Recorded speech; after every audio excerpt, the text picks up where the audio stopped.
네, 사회를 뜨겁게 달군 이슈를 다뤄보는 시간입니다. 양변의 이열지열. 별장 성접대 의혹, 또 수억 원대 뇌물수수 혐의로 재판 넘겨졌습니다. 많은 분들이 알고 계세요. 그런데 1심에서 무죄 판결을 받았죠. 김학의 전 법무부 차관의 2심 결론이 내일 나옵니다. 재판에 대한 쟁점, 전망들 좀 들어보겠습니다. 양지열 변호사와 함께합니다. 어서 오세요. 네, 안녕하세요. 예, 6년 만에 재판에 넘겨졌고 네. 그 사이에 구속도 좀 됐었어요. 네. 근데 1심에서는 그냥 무죄, 다 8개 혐의 다 무죄였다면서요. 네, 그렇습니다. 사실 크게 말씀을 드리면 네. 김학의 전 법무부 차관이 받고 있었던 혐의가 두 갈래, 뇌물죄 부분하고 성범죄 부분이었다라고 말씀을 드릴 수 있을 것 같습니다. 네. 그런데 이게 대부분 2010년 이전에 벌어진 일들이었고요. 사실 진짜 논란이 됐던 부분은 이게 이제 성착취에 가까운 했다. 그러니까 성범죄로 재판에 넘겨야 되는 거 아니었는데 이런 부분에 대해서는 애초에 검찰에서 재판에 넘길 때부터 성범죄로는 넘기지 않았어요.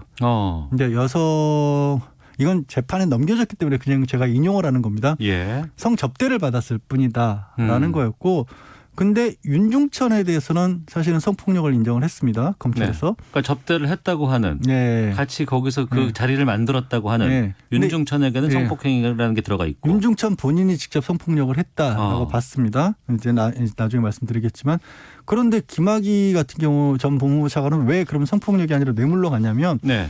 이 여성이 김 전 차관에게 본인이 강요에 의해서 이런 성행위를 한다는 얘기를 하지 않았다라는 거예요. 그러니까 윤중천이 성폭력을 한 건 맞지만 네. 그 같은 여성을 상대로 해서 그 여성이 김학의 전 차관과의 그런 어떤 검찰이 성접대라고 표현한 부분, 그런 행동이 있었을 때 이게 마지못해서 하는 거라는 것을 얘기를 안 했기 때문에 김학의 네. 전 차관 같은 경우는 그런 인식은 없었다. 그러니까 김 전 차관은 성폭력으로 기소를 하진 못했고 네. 강간이나 이런 걸로 기소를 하진 못했고 접대를 받은 것이다. 그래서 액수를 정할 수는 없지만 뇌물죄 하나로 봤던 겁니다. 그래서 성접대도 뇌물이었다. 네. 원래 이제 우리가 이제 경제적 가치로 환산할 수 없는 것들이 많이 있지만 네네. 대신 뇌물에 있어서는 성접대도 이 경제적 가치가 있는 것으로 그렇게 봅니다. 그래서 네. 뇌물의 일환으로 보는데요. 다만 김 전 차관 같은 경우는 그렇게 해서 뇌물만 8가지 혐의가 된 건데 이거는 논란이 된 윤중천 씨 외에 또 다른 사업가 최모 씨로부터 받은 것들 뭐 금품도 있었고 그림도 받았고 뭐 그 밖에 접대 같은 것도 받았다. 이런 8가지 혐의가 들어간 겁니다. 네. 그런데 여기서 조금 특수한 상황이 벌어져요. 특수한 네. 상황이라고 하면 뭐가 있었을까요? 되게 범죄를 저지르면 네. 범죄를 여러 번 저질렀다라고 검찰에서 법원에 기소하는 게 나을까요? 아니면 한 가지 범죄를 한 가지로만 저질렀다고 기소하는 게 나을까요? 저는 이해할 때는 당연히 여러 번 저지르니까 이건 더 나쁜 거다라고 해서 하는 게 맞지 않을까 싶은데요. 그렇죠. 통상적인 범죄라면 그렇습니다. 네. 그런데 뇌물죄는 조금 달라지는 부분이 생겨요. 뭐가 달라지냐면 예. 이게 이른바 포괄일죄라 그래서 한 사람으로부터 반복해서 비슷한 목적으로 같은 목적으로 여러 번 받았으면 네.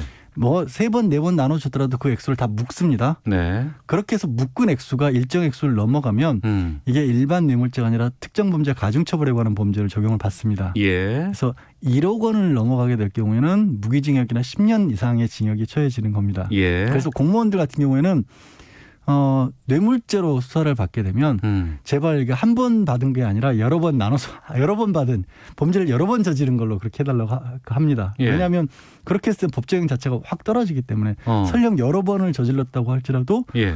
그걸 묶어도 실제 형량이 낮아집니다. 윤중천 김학의 전 법무부 차관 같은 경우가 대표적으로 그런 사례가 돼버렸는데요. 네.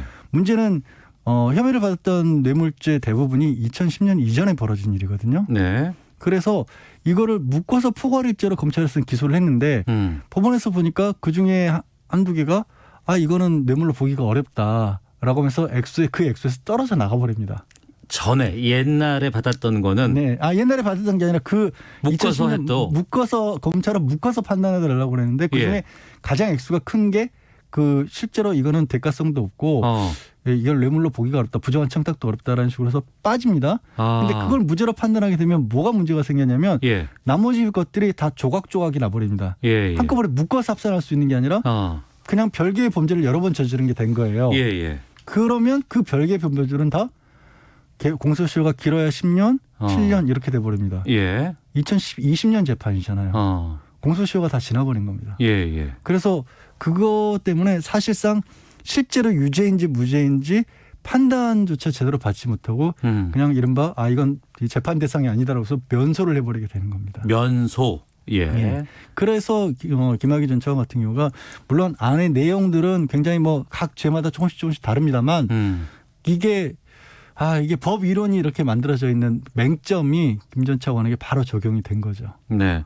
김학의 전 차관 문제가 상당히 이전부터 불거졌었어요. 그런데 그게 수사가 제대로 되지 않았었고 그냥 덮이고 했다가 나중에는 뭐 작년에는 민주당에서 특위까지 만들어서 여러 가지 노력들을 했던 것으로 좀 보이고 예. 근데 그런 것들이 정작 재판으로 가서 보니까 이렇게 허무하게 나오나 싶은 생각이 들기도 하는데 그러면 기소 자체에서도 약간의 실수라든가 문제점들이 좀 보이나요? 이번 기소에서 문제점이 있다고 말씀드리기는 어려울 것 같아요. 예. 그런데 문제는 이번 기소에서는 뭐 검찰이 최선을 다해서 재판에 넘겼다라고 보고 싶습니다만 네. 문제는 다른 게 아니라 2013년, 2014년에 이렇게 했었어야 된다는 거죠.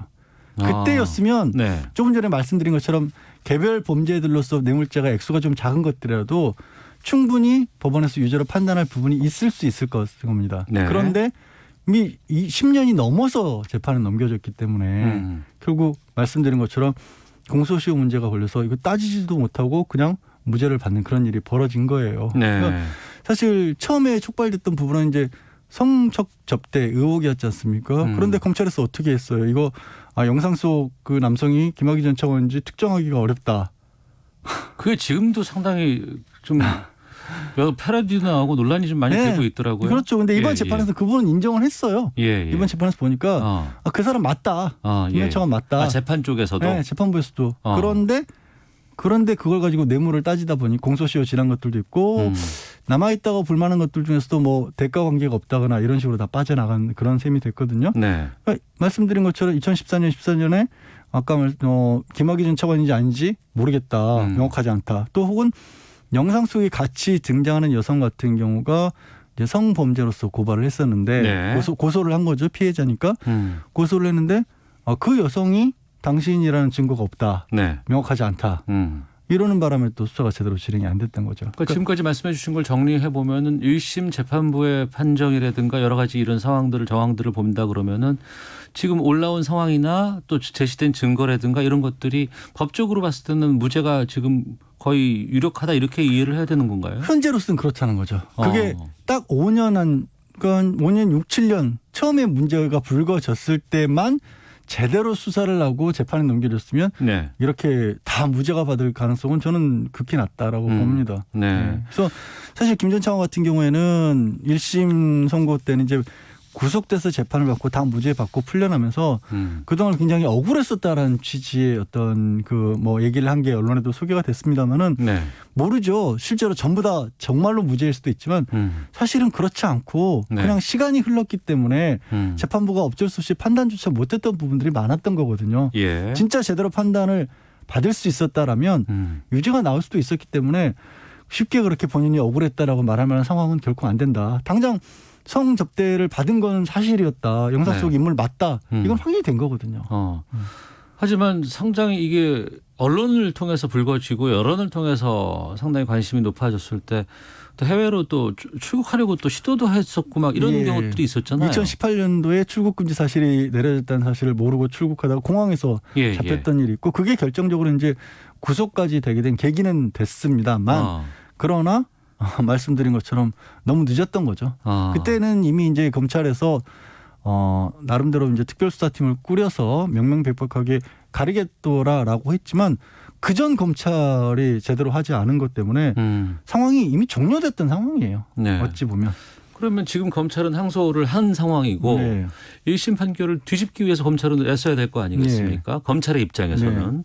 그러면 뭐 새로운 증거라든가 새로운 증인 같은 것들을 뭐 그동안 수사를 하지 않았을까 싶기도 한데 그런 건 좀 보입니까? 생각해 보면 그러기가 대단히 어렵다라는 건 짐작이 가시겠죠. 이미 두 번, 세 번 무혐의 받고 특별수사팀까지 꾸려져서 10년도 더 지난 일을 샅샅이 긁어 모았고 그 과정에서 윤중천 씨 외에 다른 건설업자 최모 씨로부터 받은 접대나 향 같은 것도 드러났잖아요. 네. 그런데도 불구하고 무죄가 나왔는데 이제 와서 새로운 증거가 뭐가 있겠어요. 물론 말씀드린 최모 씨가 증인으로 네. 신청이 돼서 한 번 나오긴 했습니다. 그래서 네.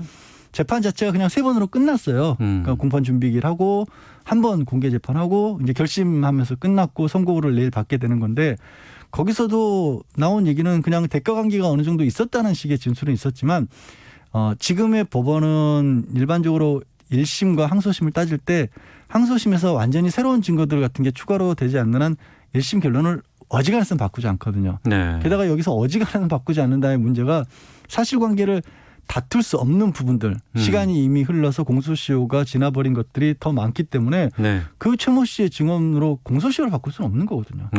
그래서 지금 검찰은 나름대로 최선을 했다고 믿고 싶지만 뒤집을 수 없는 상황이었다라고 봅니다. 지금 검찰의 구형량은 얼마나? 12년 구형을 했었죠. 지난 1심 때도 그랬고. 상당히 엄청난 거잖아요. 왜냐하면 네. 액수가 말씀드린 것처럼 이게 전부 다 해서 1억 원이 넘는데 그러면 특가법상 10년 이상입니다. 아 그래요? 예.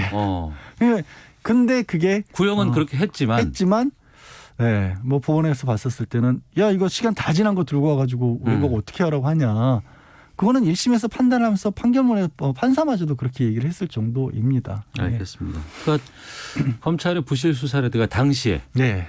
그리고 검찰이 그 부분이 문제가 됐던 거 아니에요? 어떤 건 기소하고 어떤 건 기소 안 하고 어떤 건 덮어놓고 이런 부분들.